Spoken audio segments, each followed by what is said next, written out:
আমার কাছে অনেক টাকা আছে। কত টাকা লাগবে তুই শুধু বল, আমি এক্ষুনি ট্রান্সফার করে দিচ্ছি। আগে যাও, ওদেরকে বের করে আনো, যাও।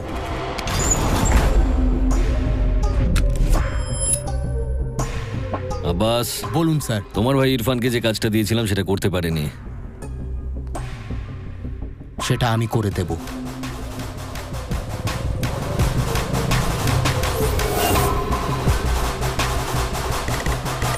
সিদ্ধার্থ বাবু, কি হয়েছে? আমার আর্জেন্টলি 1350 কোটি টাকা চাই মন্ত্রীমশাই। 1350 কোটি টাকা? আপনি পাগল হয়ে গেছেন নাকি? আর দেবই বা কেন? আপনার সুইস ব্যাংক অ্যাকাউন্ট থেকে আমার অ্যাকাউন্টে টাকাটা ট্রান্সফার করে দিন। কিন্তু আপনাকে কেন টাকা দেব?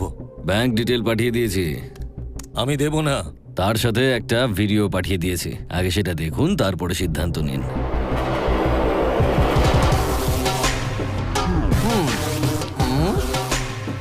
ফুল মস্তি।